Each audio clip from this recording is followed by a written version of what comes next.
Kochie's Business Builders is proudly brought to you by our partner IKEA, who are helping small businesses grow. Coming up on Kochie's Business Builders, the success secrets behind starting a new business, the top tips for attracting investors to fund your dream, plus why female founders are getting the short end of the stick when it comes to funding and how you can fix it.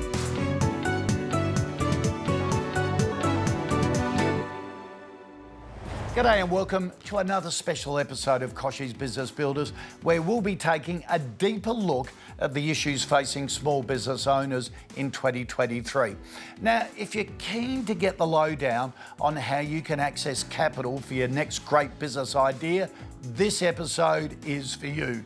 Joining me today is co-host, Startup Daily editor Simon Thomsen and Hannah Mourney, two experts in the startup ecosystem. Hannah is an investment analyst from VC fund Giant Leap. If you're keen to find out the ins and outs of how to attract investors, Hannah has some terrific advice. Simon is the editor of Startup Daily and the host of Startup Daily TV. And you guessed it, when it comes to startups, Simon has seen it all and knows everything you need to know. Welcome to you both. Great to be here, Kochie. Good to see you. Simon, full disclosure, Startup Daily is part of my family business, Pinstripe Media, so suffice to say, we love startups. Tell us what got you interested in the startup ecosystem. Thanks, boss. Well, I reckon the thing that blows me away about it is just this constant parade of new ideas. Problems that kind of lie around and perhaps annoy us, but we never think about how to fix them. There are people all around the world who are thinking very deeply about it and setting out to solve them. It's quite inspiring, isn't it? It's a great community to travel in, and Hannah, you see them all as well. You've met so many founders. What do you look for in a startup founder? For sure. When we're first meeting founders, one of the first questions we like to ask is if they can take us on the journey that they went on to start the business. And that's a fantastic way to understand who they are as a person, what they care about, and why that they think that this problem is so important to solve.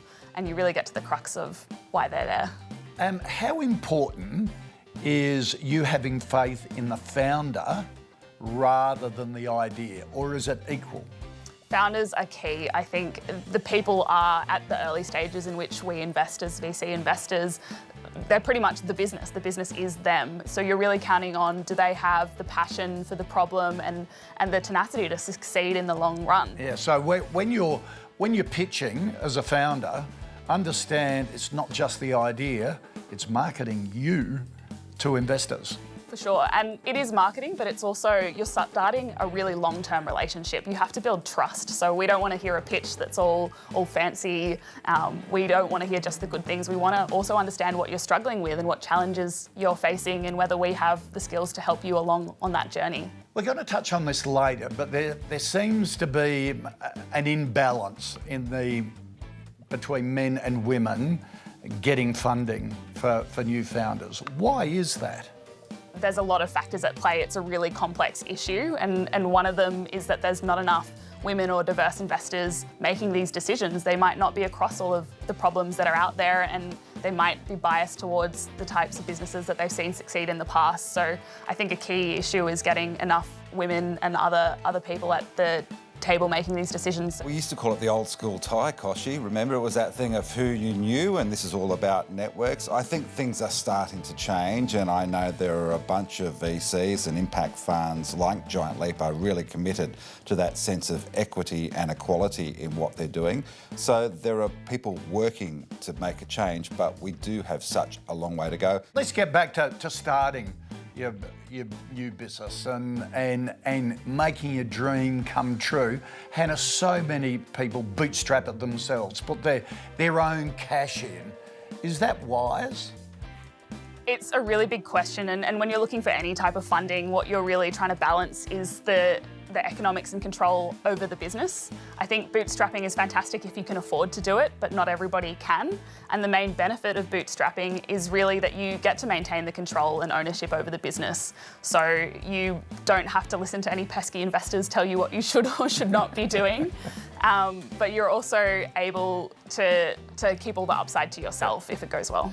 Simon, another option is crowdfunding. A couple of weeks ago, we had Manu on, the famous chef who's crowdfunding his new range of sauces. What's crowdfunding and what role does that play? Crowdfunding is basically, as you know, with most private investment, there are only certain people who can be part of that investment. They're high net worths, they're called sophisticated investors. They've got a lot of money and they can afford to lose it because we're talking about a high risk investment here in the startup space. Crowdfunding is got much more of a retail focus to it. So you and I can invest in these. The government allows us to put in up to $10,000 into crowdfunding. Others can put more in if they qualify, but in this instance, I think retail is a really good example. So we've seen lots of boutique breweries, we've seen distilleries, Manu, as you mentioned. A great example, I actually think, is Mike Smith from the Byron Bay waste reduction business, Zero Co. Now, you may have seen those household cleaning products and body wash and everything in Woolworths now. He's got a distribution deal there. But he did this as a crowdfunding project and got the record of $3 million in just a couple of hours. It was absolutely extraordinary because the great thing about crowdfunding is generally they're your customers and they are brand advocates. They believe in you. So they're invested not just financially, but emotionally in the business. And that's the key. That's a type of business that suits crowdfunding perfectly. Hey, more advice from Hannah and Simon coming up.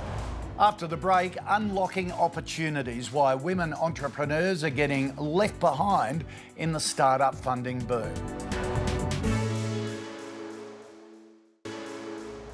Welcome back to Kochie's Business Builders. Well, a recent study by Deloitte Access Economics has found only 0.7% of all private startup funding last year went to solely female founder teams, despite funding increasing tenfold over the last 4 years. As a result, women are not raising the amount of capital needed to scale their business. Now, shifting the dial on funding presents a significant economic opportunity to Australia to better leverage our female entrepreneurs. However, to do so requires structural and behavioural change across the entire startup ecosystem. Hannah, it's a topic close to your heart. What needs to change? It's a great question. I think there's a lot that needs to change, but one place to start is really giving women access to the networks and the knowledge that they need to succeed in the long run. So one of the biggest challenges is that women just aren't having these conversations, and it starts really young. Girls miss out on opportunities to learn about investing and finance, and they don't see themselves in business leadership roles all the time. But the great news is that there's some really fantastic organisations out there, the likes of Scale Investors, SBE, One Roof and the Creative Cooperative, that have a great number of programs and tools and resources to really help women succeed when they want to start a business. And they just need to know that it is possible and there is support out there. Simon, is this the bigger issue, that we need to be supporting, as Hannah says, women from a young age, inspiring them with great role models? Yeah, and look, I think we're going to get there. I cast your mind back, Kochie, a couple of decades where you used to have to take your husband to the bank to get financed. You know, that's how archaic we were. So we're moving the dial, but we do have a long way to go. And I am really hopeful that the momentum will happen quickly. We've got the Victorian government and the New South Wales government both establishing funds that will invest in women-led companies. So that's good news. They're also bringing other capital to the table, using the power of that funding to leverage it. And I think we'll start to get this change. And then once the momentum builds up, the successful women will then turn around and back the next generation of women. So once we get going, that flywheel will really start to spin quickly. So Hannah, what's your advice to female entrepreneurs looking to raise capital in the market? You need to access these networks that are out there to support you, tap into these programs, go on the journey of learning what investors are looking for when you're raising capital, but also just back yourselves to succeed. realise that most people, business owners, don't necessarily know what they're doing from the get-go, and you just kind of have to give it a chance and learn along the journey. And there's plenty of people that are out there to support you, and plenty of investors that really care about supporting women founders to succeed in the long run. And that's the thing, David, about startups. You are making something up from scratch. You know, most of the time a business model is already there and you can step into that. But in this case, you are on the fly all the time, figuring out how it's going to work. And that can be quite daunting. I think women absolutely have that skill, but you know, blokes have that ability to convince themselves that they can fix everything, even when they can't. I think adopting that mindset in tackling an issue is a really important part of that challenge. Yeah, Simon's very delicately saying, I think, Hannah, blokes tend to have more BS about them. Women are a lot more honest and maybe too hard on themselves. Do you reckon that's right? For sure. I think, like, we know from Giant Leap that investing in women is just smart business. Women make fantastic leaders. Diverse founders make fantastic leaders. Better returns. Better returns, often 12% higher revenues with a third of the funding input needed. They're just smart business owners. So Why? Because they have to be careful with the money that they're given, because they get given less, they take less risks, they make smarter choices sometimes. Right. Is it dependent on the type of sector that they're starting up in? Is that a big role? Are there particular industries that are more likely to fund female entrepreneurs? I think we see from an impact perspective a lot of women founders trying to start businesses because they care passionately about the problems that are in the impact space, like climate, sustainability, healthcare, education. They're areas naturally where women often have a strong level of passion, but also an expertise, and they can really see themselves solving these problems and making the businesses of the future there. So I think we see in our portfolio a really high representation of women. We've got 30% solely women-founded businesses in our portfolio and 55% businesses with at least one woman founder. And that's, from my perspective, because of our impact tinge on what we're investing into. Absolutely. More tips from Hannah and Simon on how to start a business and also get access to funding very shortly. Coming up, we visit Oh Crap. Yep, that's their name. A local brand making compostable dog waste bags.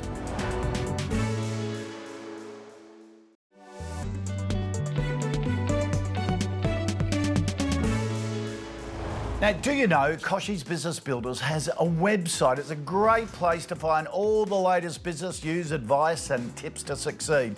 Check it out now at www.kochiesbusinessbuilders.com.au and get your fix of small business inspiration.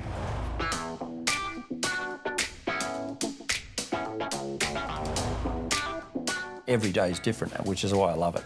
And we're talking about dog crap, so who doesn't love that? Hi, I'm Bruce Holgren, Chief Crapologist at Oh Crap Dog Poop Bags. And this is Brady the Wonder Dog.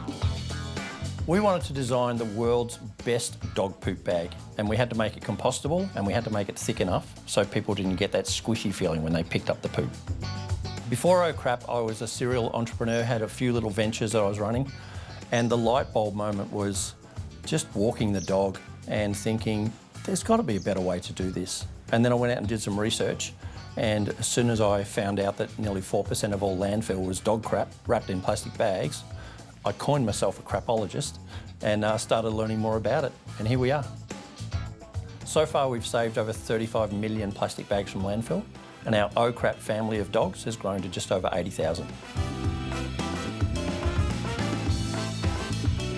So we started in Geelong, we were founded in Geelong, and then during COVID times we decided to see where else could we work around the coast. And Torquay came up, and who doesn't love Torquay? So we chose a beautiful property, it's 3 minutes from the beach. It affords us the allowance to go to the beach for creative time, to walk the dog, to take phone calls, and just enable us to work in the best environment in the state.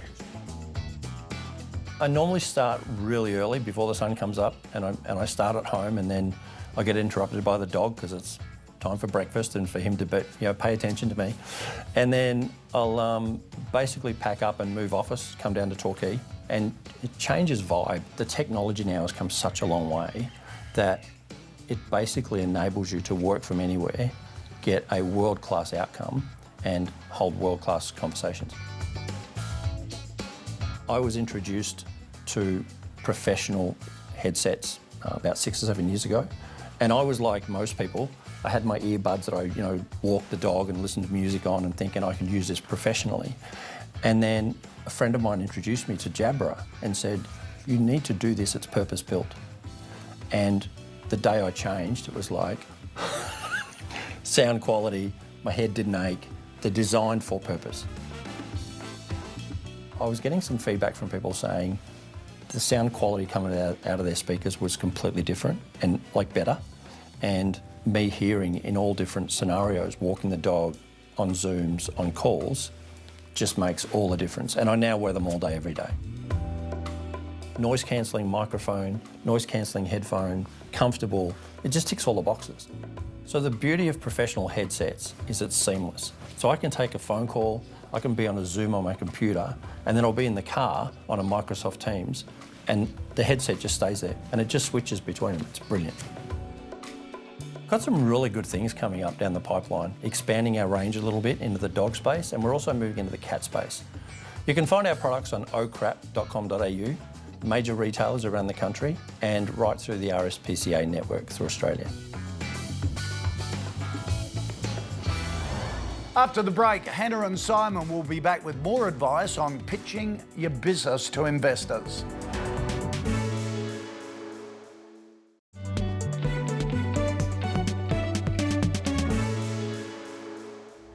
Welcome back to Kochie's Business Builders. Earlier in the show, we were talking about the different options you can take when trying to get the capital you need for your startup or business. Hannah, what advice would you give to somebody on how to successfully pitch your idea to investors? Sure, I think it's important to understand that pitching to an investor isn't essentially what it looks like on Shark Tank. It's more of a conversation, a relationship that you're building with an investor. You need to take them on the journey with you and get them excited about the business that you're building. I think there's a few key things that investors are really looking for. It's a tricky problem that you're trying to solve, and the reason why that you as a founder are the right person to be solving this problem. How is it different to Shark Tank? How is it different? We're not trying to tear you down. We're trying to see if this is a business that we're excited about, that we want to be in for the long haul, and whether or not we as investors can help support you on that journey. It has to be a good fit on both sides. So in other words, don't get scared off by Shark Tank, because people will be watching shows like that thinking, oh God, I can't do that and they're so mean. Why would I want to put myself through it? Simon, you've been a judge on so many pitch competitions. You've seen the good, the bad and the ugly. Are there common themes to success that you've picked up? First of all, be clear about what it is that you want to talk about. Secondly, it is about storytelling. You have to have a very good story. And the other thing is, don't get caught up, and we're talking tech here, in the technology itself. Talk about how it solves the problem, how people will feel in that context, and why it matters. Hannah, what sort of questions can you expect investors to ask? What are the key ones? Yeah, they'll be asking you what the problem you're trying to solve is and why now is the time to solve this problem. They'll be asking you what skills and experience you have that mean that you're uniquely placed to be the one to solve this problem. They'll be definitely trying to understand how big this market is and whether there's an opportunity for your business to grow to a venture scale. So essentially to become the next Canva or Uber, so globally relevant. And lastly, it's really what is your competitive advantage? What makes your business successful in the long run versus competitors? Does a founder need to be flexible with their ideas and take feedback from investors? Or when you pitch, do you say, right, this is my dream, I'm not going to waver from it?